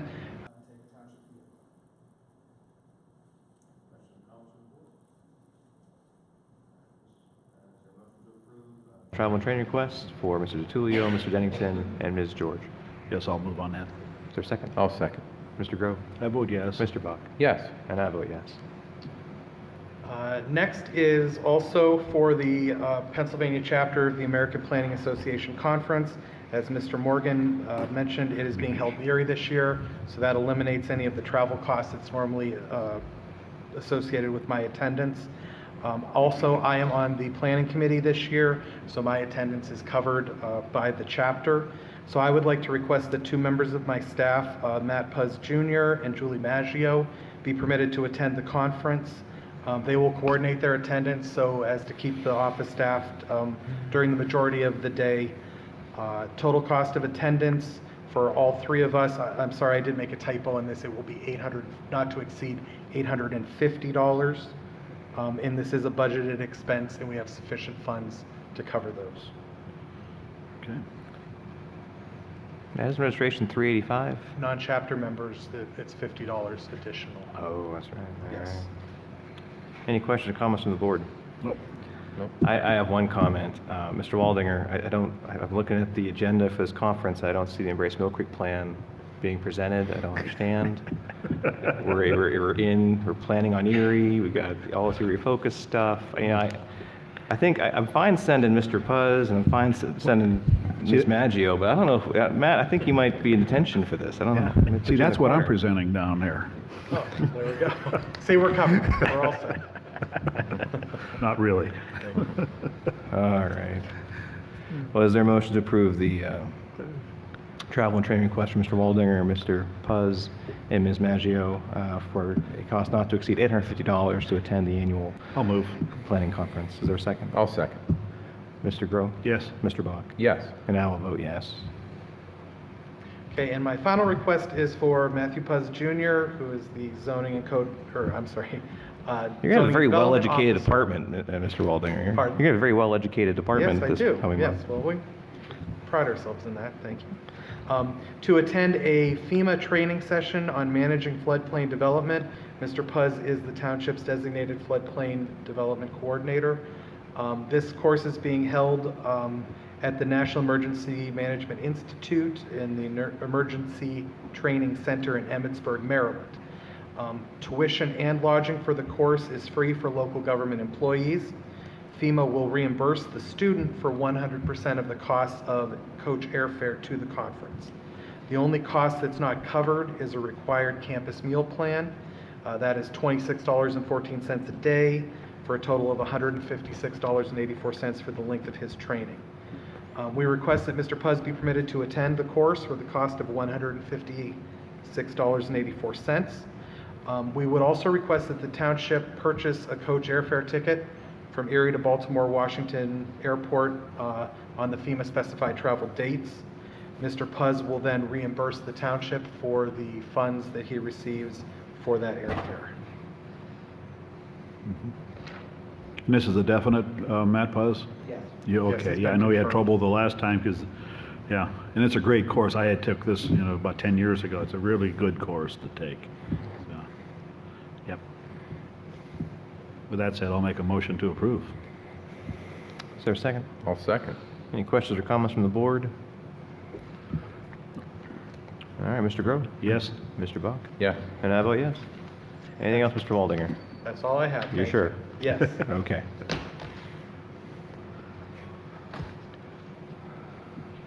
Next, executive sessions. Just want to report out to the public that the board did hold executive sessions on August 16th. Two executive sessions, one in the AM and one in the PM, and another executive session on August 23rd to discuss various legal and human resource matters with our executive team and solicitor. Next is MPD requests. It says Chief Hype. It's actually Mr. Bob. Yeah, Chief Height couldn't be here tonight. He submitted 3 requests. The first one is permission for members of the Westridge Fire Department Special Fire Police to provide assistance with pedestrian traffic at Brown's Farm on September 1st from 7 a.m. to noon during the annual McDowell Cross Country Invitational. The second request is for 3 patrol supervisors to attend a safety training seminar sponsored by the Northeast Police Department on Friday, September 21st at the Mercyhurst University Municipal Police Training Academy. There are no costs for registration. Travel will be by department vehicle. And his third request was just to add, it wasn't on the agenda, but it was based off our approval last meeting of the 7 Glock pistols that the department is going to be testing. And this is merely to add some fiber optics to the testing program, from 2 different vendors, Vortex Optics and Trigicon. And he just wanted me to add that. That will be added to the last request for the weapons. So these are merely different optics that can be attached to the weapons for the testing component. I believe Mr. Shaw has already reviewed the additional contract. Yeah, I reviewed that each entity has its own agreement to allow the department to borrow these and test them. It's at no cost to the department, and both agreements appear to be acceptable, and so I would recommend that they get approved. Okay. All right, is there a motion to approve permission of the Westridge Fire Department Special Fire Police to provide assistance with pedestrian traffic control at Brown's Farm on September 1st? Yes, I'll move on that. Is there a second? I'll second. Mr. Grove? Yes? Mr. Bob? Yes. And I vote yes. Is there a motion to approve 3 patrol officers to attend the training in Northeast PA at no cost to the township on Friday, September 21st? Yes, I'll move on it. Is there a second? I'll second. Mr. Grove? Yes? Mr. Bob? Yes. And I vote yes. And one more is the agreement. Yeah, those are the 2 numbers. Is there a motion to approve the agreements with Vortex Optics and Trigicon Incorporated regarding the testing of this equipment? Jim? I'll move on. I'll second. You want those separate motions, Mr. Shaw? They're fine together, but I would take public comment just because it wasn't part of our package. Any questions of the public regarding approving these 2 agreements? Hearing none, I'll call for the vote. Mr. Grove? Yes. Mr. Bach? Yes. And I vote yes. Solicitor Communications. Mr. Shaw, what do you have for us this evening, sir? Just to report that we continue our conversations with the carrier with respect to that landslide area. I was informed today that they have begun reimbursing the homeowner for some of the expenses they've incurred by having to move out of their residence temporarily, so that appears to be moving forward. Okay. Thank you very much. Anything else from Mr. Zakrzewski or Mr. Snyder or Mr. Waldinger? All right, with that, we'll open up for citizens to be heard. Would anyone care to address the board this evening?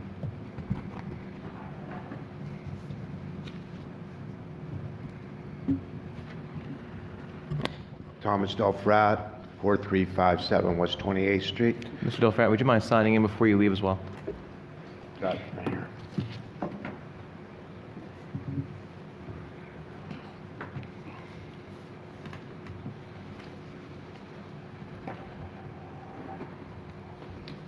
Well, gentlemen, I've heard a lot about Embrace Millcreek, and I applaud the township for its efforts with the gateway to Peninsula and corridor on West 28th Street.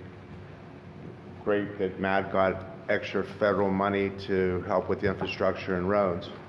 What I haven't heard anything about is West 28th Street and the flooding issue that put 5.5 feet of water in my basement over a year ago. Cost you $28,000 to mitigate and cost me 3 times as much to even try to replace what I lost. What's going to happen and when is it going to happen? Well, I can say that that actually is in the plan. It's on page 63. We do reference the need to make that improvement. We also address the need for the township to possibly raise additional revenues to address stormwater issues systematically in the township to the tune of about I don't need $200,000. systematic, I don't need big picture, John. I need immediate and specific. Right. And what I'm letting you know, Mr. Delfrat, is that a project has been proposed to the DEP for inclusion in our MS4 program. We have a public presentation on that, what was it, 2 months ago, 3 months ago, Matt? Yeah. We're waiting for approval from DEP on that so we can possibly get state and federal resources to develop the project. To do what? I mean, nobody's communicated with me. That's what I asked, and nobody. Mr. Felix was here, and he got somebody to go down and at least clean out the grate once a week. I've made phone calls to Ann. I've emailed John. I've got nothing. So if I'm speaking out of line because of things I don't know, that's because no one has told me anything. And I'm dead center in that flood zone, and it is a flood zone. I mean, I shouldn't have to sit on my porch every time it rains with my knot in the stomach, or my stomach in a knot, waiting for something to happen. So, I mean, if somebody can tell me a specific timeline and plan, that would give me some relief.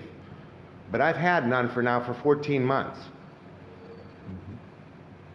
So is there a specific plan, or are you just appealing to DEP for money to develop a plan?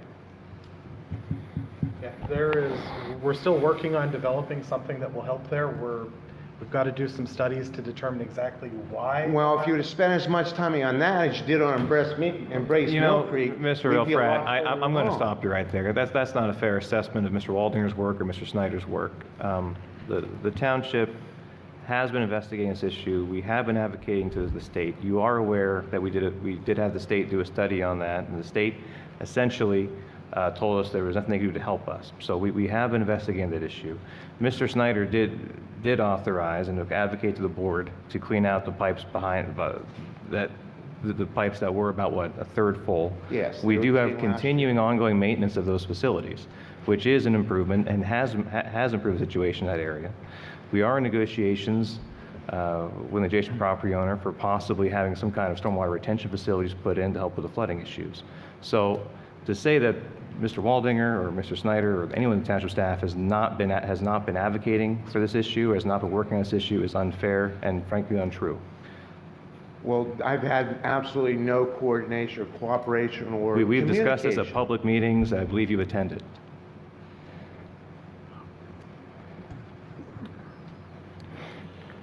When you refer to future landowner and the planning commission meeting next week with the land development plan, the stormwater management plan for the 55 units, is that what you were referring to when you said the cooperation of adjacent landowners? I'm not sure how much we can actually disclose when we're dealing with private property owners. Well, I'm going to be here next week, so that was my other concern, John. next week, there's a land development plan and a stormwater management plan being proposed for 55-plus units on 26th Street, 200 yards north of me.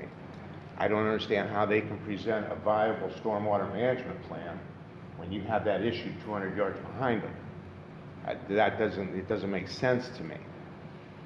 So this discussion, I'm going to have again this discussion next week with the Planning Commission. And Mr. Waldinger and Mr. Puz will be in attendance to And I explain that. apologize to Matt. I've worked with Matt. I'm just frustrated beyond all belief because, like I said, I have 12 sandbags sitting in my garage if I'm home. And I shouldn't have to sit on my porch and worry every time tomorrow it's calling for major thunderstorms. I shouldn't have to do that as a taxpayer. And when people start talking about making A Street nice, and, you know, I have a problem with that. Well, Tom, I kind of understand that. But this isn't, and what we've been explaining about the comprehensive plan, what Ms. Rosick outlined and the city's comprehensive plan, these aren't competing interests. It can all get done. I know that. And it's not, this isn't an either-or thing. So I just want you to agree. know that that's not what we're talking about. No. You know, making, Please, I'm not referring to that. I think I'm a Millcreek Township citizen and, you know, resident, and I like the place, and I want the place to be nice. But I agreed with you guys last year when this first happened that it's going to take time. I know it takes time, but it's 14 months and nothing, you know, has moved forward as far as I can see. and Mr. Delfrat, I will add, as Mr. Shaw referenced earlier, we had a catastrophic system failure elsewhere in the township that's actually going to cost someone their home. I know that. Literally cost their home. So I know. I will say that this past summer, it's been all hands on deck for our public works and our engineering department to solve that issue for someone whose home is potentially going to fall into a... Well, John, when ravine. 2.5 feet touched the outside of my walls, 360 degrees above my house 3 times now, it won't be long before you have another catastrophic failure of my foundation walls, because they can't take 2.5 feet of water pressing up against them. So that's why I'm here. This isn't a drip in the basement. This is something that I'm worried about catastrophic. You're talking about my home. You're talking about a place where I want my grandkids to be, and its value has dwindled tremendously in the last 12 months because of that. So, yes, I understand the comprehensive plan and the wide view and the big picture. I lived it for 30 years across the street. But I also understand the immediate need of a situation that you're well aware of. So I appreciate your time in listening, and I apologize to Matt and his staff if I sounded like I was attacking them. I'm not. I'm just becoming impatient and really worried. Thank you.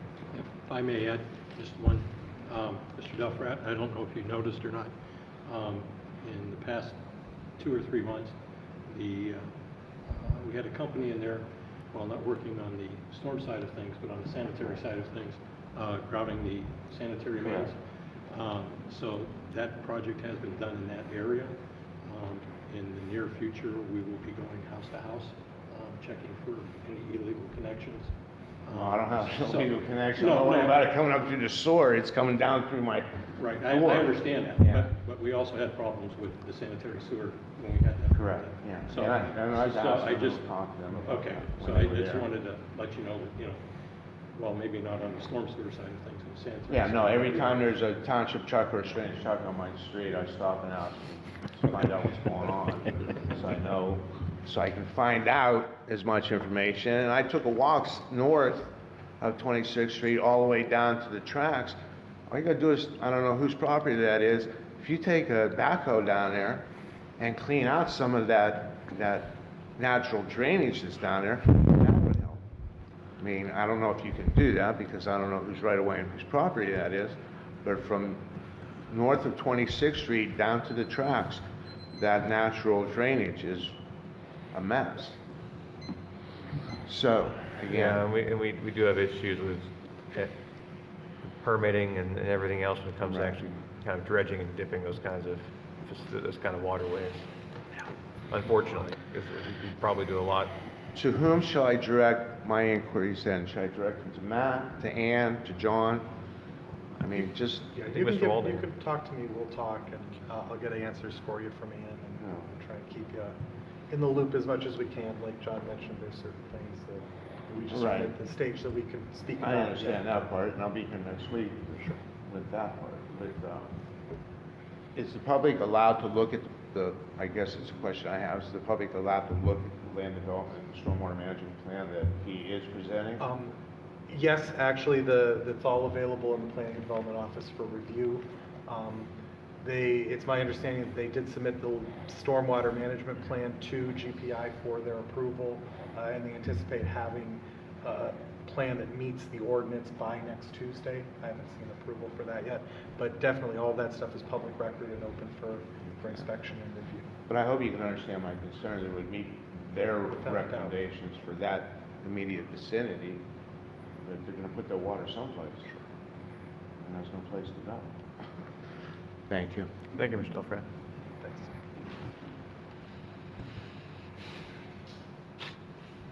Would anyone else care to address the board this evening?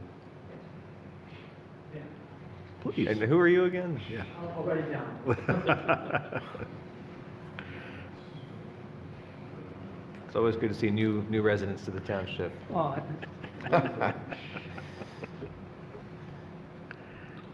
For not seeing you at Wegmans, I would have thought you moved out of town, Gary. We missed you. I wonder why you weren't at work. No, no. Ouch. Anyway, you inspired me to get up here. Well, thank you. Yeah. I told him to And come this- back. We missed him. Yeah, well, thank you. I missed this place Sincerely, as I'm well. sorry. I didn't mean to It's a be- very informative place, and Yes. I understand the struggles. appreciate your and the water comments. problems and everything else. Yeah. But you mentioned we have to look at our government again. Mm-hmm. And you sounded a little bruised and beat up in the last effort. Not really, not anymore. Not You driving that healed, bus I guess, again. huh? Yeah, Yeah. not driving that bus again. Well, again, when you look at it, the Embrace the Millcreek Plan, Comprehensive Plan, which I'm not refuting or arguing against, I look at the charts. I have looked at these before and looked at it again before I showed up here, if my memory is right. But on pages 66 or 67 through 70-something, or whatever they are, I forgot to write the rest of this. implementation. But that says that's a focus area, phase of work chart. And aside from the fact that the column titles, I don't have the legends, so I'm not sure what they meant.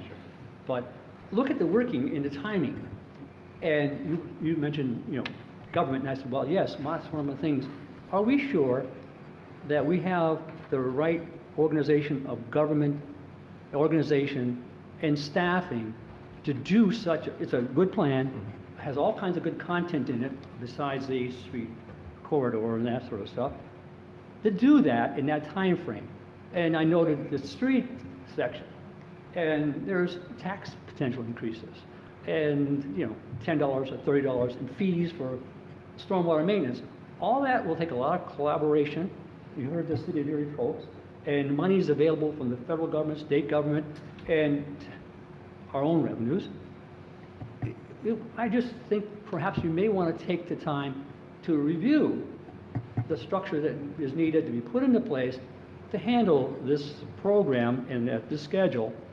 When you sit back from my perspective, listening tonight about all the resources, the staff going off to schools, I'm all for education and everything else and training. But when you do that over the period of time here, are we going to be able to maintain the government functions and the normal complaints and things and people asking about this and people doing that, things that normally happen. Right. And do this in a dual role. Now, I've worked with many, many projects, and all these things are some things surprise and derail you, like this landside thing. And you had to stop and you had to address that, and people had to do this. Right. And any emergency. And now, tonight, the fire service is in emergencies. It has been. It has been, Gary. So to do that, and hearing on the news that, there's a little miscommunications or whatever that is, or appear to be, or just a news feature, there's a lot of things that have to be struggled to get through in a normal day. Yeah. And I'm not sure we're organized right to do that, and in a collaboration time frame can be done, let alone the legal efforts that would have to be going to all these different things to do.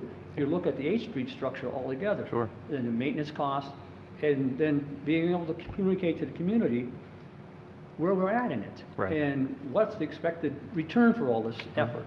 How many jobs are going to be created? How many are we going to build up the structure so that we do have enough tax base to do all the things we need to do? It's kind of complex Yeah, absolutely. and sucks a lot of resources. So that was my whole thing about, Yeah. I'm not poo-pooing the plan, it's Sure. just that are we sure we can do it in that time frame Right. and achieve the results we think we can get? Yeah. Well, I can touch on that, Gary. As far as the organizational structure we've got here, and form of government aside, I mean, whether you've got 3 supervisors or a township manager, it's the departments that drive the bus. Right. And so last year, we actually did restructure our departments.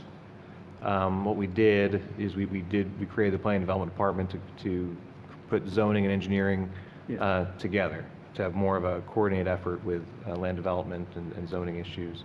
We also created a code enforcement department. So we did take our existing staff and we identified where we get some more efficiencies, maybe some leadership in place to advance the plan. And if you look at really the labor-intensive components of this thing, really fall under zoning and development and code enforcement. And it does recognize that, especially for example in code enforcement, we're probably going to need to enhance the staffing of that department.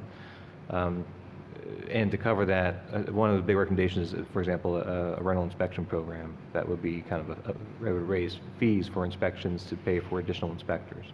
So we do recognize that from a code enforcement perspective, we are probably going to need to identify some increased enforcement officers to maintain the property values we currently have. So you're not wrong about that. Planning and development, we actually did budget to hire additional engineer.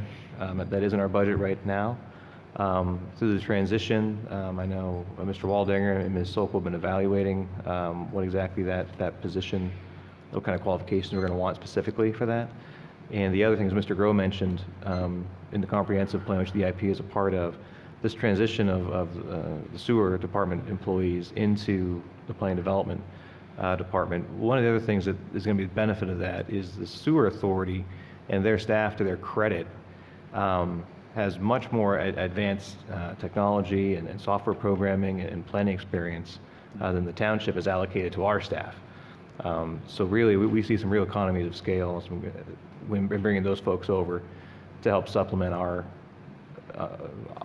the resources our current planning department has. So I think between the shifts we made last year and reorganizing our existing staff, I think with some extra staff capacity we have created already in the planning development department, and in bringing over the sewer authority resources and staff, I do think a lot of those things are going to be addressed. You're not wrong, though, when it comes to creating an area plan for Peninsula Drive, when it comes to going after these large state grants, it probably is going to be not so much township resources, township staff, it's going to be consulting teams that we're probably going to bring on to assist with those kind of developments for a year or 2 years, but not a long-term commitment of staff resources in that respect. Well, so outsourcing would be the right thing to do, so you avoid all the legacy costs Right. along with hiring. But you look at it and you say, well, I'm going to spend, what, $48 million or something in matching, and that'd be township piece, and the other piece would be other. You know, that's a considerable sum of money, and you're going to have to really push to achieve that and say, well, justify that. And when you say, well, certain things like the gentleman here from the restaurant who said people cutting through my restaurant provides legal liability to me when they really need to do on the bike path, but people still will cut through his property. You know, that type of thing, and all those things that go along with that. That's a lot of work, taking that whole section of 8th Street and saying, here's what I'm going to do to it in a short period of time. And when you look at the streets repair, the chart says, oh, it takes this much and this much time, this much money to do such. And you say, well, we're going to renovate a whole section of only a portion of 8th Street. yeah, And we're not even going to tie into the Western Plaza at that point in time, but we'll look future at doing that. And we want to do other things from 12th Street. That's a big, big effort. oh yeah. And So, I'm just saying, I'm just sure. trying to, my concern is. Oh, absolutely. It We might makes a be lot of sense. overreaching our capacity, our ability to support it in that time frame. Yeah. Well, I don't disagree with you that it's going to be It's a tad tough. ambitious to me, that's all, for a government. It is ambitious, but I think it can be attainable. And I think, my personal perspective, and I'll let Mr. Bach, Mr. Grove give theirs, is, I don't think the township has challenged itself to do more or be more. I think now's the time to do that. And I think when I look at the team we've assembled, the department leadership, when I look at some of the new additions we brought into our staff, and when I look at really how empowered some of our current staff have been with some of these changes, I think we've got a really motivated team here. I think we've got some great partners at the county. We've got some great partners at City Hall now. We've got some great partners in our state legislature and at the governor's office to work with us on these things. And I think now is the time to really challenge ourselves to be more and to do more. And I think we can do it. Okay, I'm not implying our staff is not capable, it just seems like we got a lot to do. Oh, yeah. And that'll challenge them. Oh, yeah. And, we're going to start our kind of budget discussions next week. And I do anticipate that our department heads will be coming to us, telling us, thanks for giving us this to do. Here's how many more people we need to do it. So I expect to have those discussions. And we're having a transparent and honest discussion with the public about what that cost might be. Yeah, absolutely. That's what's my concern. I don't know if Mr. Bach or Mr. Grove have any additional response? Well, I'll just have one quick thing here, Gary, and it has to do with code enforcement. And I can tell you that, of course, in 2013, the Board of Supervisors at that time enacted the Property Maintenance Code. And the approach at that time was we'll react to things. And as time has gone on, I think the catalyst for that to change to a proactive stance was the Grenada incidents. And we look how bad that property was up there and how we had buried our head in the sand for such a long time. And we look at where we're at now. I mean, I mentioned, I don't know if you were in here when I mentioned about the Peninsula Inn being demolished, the El Patio, the old gas station near the Perkins restaurant. Those are things, and I like to get rid of the eyesores myself. It's not so much the other frills and stuff, and I'm not trying to be negative or derogatory that way. I'm just saying get rid of the bad things that are out there, because those are a cancer that just really doesn't help. To my mind, though, John, is that 12th and Powell. Yeah. How long did that take? But look what happened in that. That was because of a foreclosure, and the owners had taken off, gone to a foreign country. Unforeseen events. Right. But it did take a considerable amount of time, and with this extensive effort, and you got pinpointing blight, all those things, and LIRTA, and changes, and this type of thing. That's going to take a bit of effort. But that one at 12th and Powell, the old Shell station, we have a responsible developer that had the financial wherewithal to buy it and to fix it up. Well, that's my whole point, is that it takes time. Despite your best efforts, Matt can go crazy if he has something like this happen where somebody forecloses or an unforeseen event, and it's going to stretch stuff out. And how does that, what impact will that have on the whole project? Because you look at that chart, and this one has to be done, this one has to be done, this one done, and we get out here to do the thing, then you say we're going to do a reassessment of Parks and Recreation. And we say that one of the benefits we have here is Asbury, woods. And that's a free throw right now. You put up more signs like they want, the bigger signs, and get more volume to that to get more volume to us. Because we've made a considerable investment in that, over $1 million, to buy a piece of property to sit it there to prevent encroachment. So, I'm just saying that things take time, and I just wanted to be sure that you really reviewed that, because I'm going to be watching. Oh, yeah. Reading, taking photos. Okay. Gary, the one thing, I've been a professional planner for 12 years. I am very aware that there are a lot of plans sitting on shelves, and that's a crime, in my opinion. And he's absolutely right. As a person that instructs zoning and planning classes for the state, that is the biggest sin that municipalities do, is let it sit on the shelf and collect dust. I don't believe you guys will let it sit on the shelf. Oh, no, we won't. I have no problem with that at all. I prefer it's done yesterday. Yeah, but, me too. Well, 2 days ago would have been better. But I'll wait for a year. I say just to let you know that we're very mindful of that, and Our staff has been mindful of that, and I don't think there's anything in this document that is pie in the sky. There's nothing that can't be delivered. It's going to come down to this board making it a priority. It's going to come down to this board doing the advocacy with our state and federal legislators. It's going to come down to our staff really challenging themselves and seeing this as an opportunity to achieve some great things for the township. And it's going to take, again, this board advocating to the public. If we do need to increase revenues, letting folks know why and what the benefit is. You're absolutely right. If we're going to raise taxes, if we're going to raise fees, if we're going to expand this government, we need to give folks hard and fast reasons, and we need to deliver on projects. Absolutely. Yeah, because of, the surrounding townships are saying it's costly to live in Millcreek. And that's where the herd's going, and they don't have the amenities we have, but they don't pay the taxes we do. And if we're going to raise taxes more, just to maintain to a level, what's it going to take to keep on going doing that? And what's the penalty that's going to be based on the taxes as we expand this stuff? As you expand green space and you put in trees, and all that will consume a lot of money and maintenance and people to take care of. Who's going to do that? And hopefully it'll be the private sector would be doing that because it's for their benefit. But that's all in the future to be discussed. But I'm just saying, like here today, the surprise was well, guy wants to park some stuff across the street here, and now we have to go to another special meeting, and you guys got to make a special effort to have to twist some arms to do the thing and get them all up here, get it done. Those kinds of things aren't foreseen, but they have to be followed, and it takes time. Okay. Absolutely. Okay, thank you. Good to see you back. Thank you, Mr. Yeah, Mayor. welcome back here.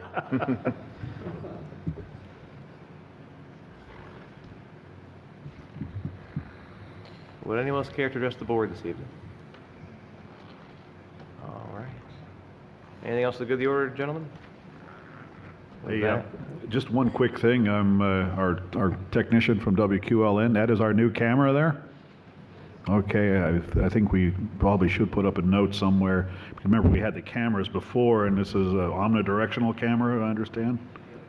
Covering the whole room, and so, yeah, we don't have the tripod that you have to trip over or the tripod over here. This is our new camera, so I'll probably put up a notice to let people know they're on camera. Still. Yeah, still on camera, as you have been, but a smile for the camera. All right, with that, I'll call for motion to adjourn at 9:02 p.m. I'll move. Is there a second? I'll second. All right, we are adjourned. Thank you, everyone.